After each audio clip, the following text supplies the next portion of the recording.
உசிலம்பட்டி அருகே இன்ஜினியரிங் படித்துவிட்டு விவசாயத்தில் மாதம் ரூபாய் 1.50 லட்சம் சம்பாதிக்கும் பட்டதாரி. லட்சக்கணக்கில் செலவு செய்து பலர் பட்டம் படித்துவிட்டு தகுதிக்கேற்ற வேலையும் சம்பளமும் கிடைக்காமல் பல இளைஞர்கள் திண்டாடி வருகின்றனர்.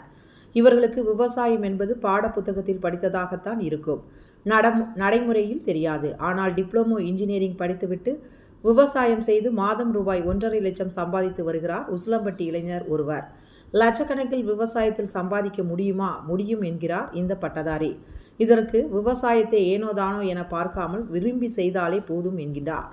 மதுரை மாவட்டம் உசிலம்பட்டி அருகே சேம்பரை சேர்ந்தவர் ஒச்சு என்ற செல்லப்பாண்டி. இவர் டிப்ளமோ சிவில் இன்ஜினியரிங் படித்து முடித்துள்ளார். சிறு வயது முதலே தந்தையுடன் இணைந்து விவசாயம் செய்து வந்த போதிலும் வீட்டாரின் அறிவுரைப்படி படித்து பட்டதாரி ஆகியுள்ளார். படித்து முடித்த பின் சரியான வேலை கிடைக்காததால் தன்னுடைய தோட்டத்திலேயே விவசாயம் செய்ய தொடங்கினார். தன் தந்தையின் 15 ஏக்கர் நிலத்தை சிறு பகுதிகளாக பிரித்து ஒரு பகுதியில் மல்லிகைப்பூ, மற்றொரு பகுதியில் நிலக்கடலை, ஆமணக்கு செடி, பப்பாளி என விதவிதமாக பயிரிட்டுள்ளார். இவை ஒவ்வொன்றையும் சரியாக பராமரிப்பு செய்து சாகுபடி செய்தால் மாதம் ரூபாய் 1.5 லட்சம் வருமானம் பார்ப்பதாக கூறுகின்றார். மேலும் ஆட்டுக்குட்டியும் வாங்கி வளர்த்து வருகின்றார். இவைகளுக்கு தீவனமாக தன்னுடைய தோட்டத்தில் விளைந்த ஆமணக்கு இலைகள், மல்பேரி இலைகள் போன்றவற்றை அளித்து ஆடு வளர்ப்பிலும் லாபம் பார்க்க ஆரம்பித்துள்ளார்.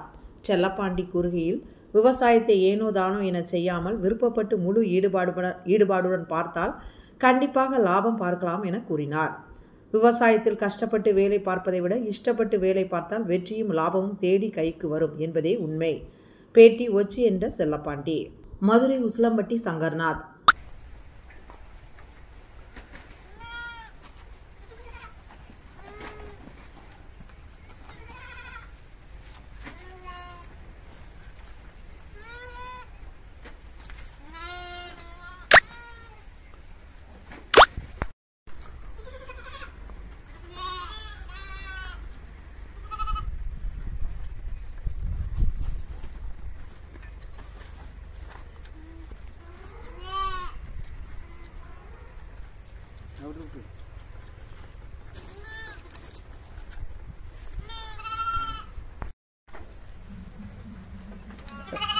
நான் என்ன பண்ணுறேன்னா, ஒருங்கிணைந்த இயற்கை விவசாயம் நான் பண்ணுறேன். ஏன் இயற்கை விவசாயம் பண்ணுறேன் அப்படின்னா, இயற்கை விவசாயத்தில் பல விதத்தில் நம்மளுக்கு லாபம் அதிகமாக இருக்கும்.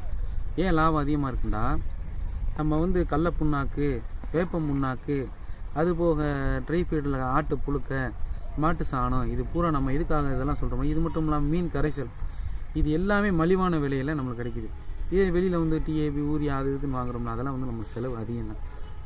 அந்த செலவை குறைக்கிறதுக்காண்டி தான் இந்த மாதிரி இயற்கையான முறையில் இது இதோட மகசூல் எப்படி இருக்குன்னா, இன்றைக்கி மட்டும் செஞ்சால் ஒரே நாள் அதோட பவர் இருக்காது. இது காலங்காலத்துக்கு அந்த பவர் அடுத்த மண், அடுத்த நம்ம மண்ணுக்கு எப்படி செய்கிறோமோ நம்மளுடைய வாழ்க்கையில் நம்ம ஜென்ரேஷனுங்களுக்கும் அதே மாதிரி மாறும்.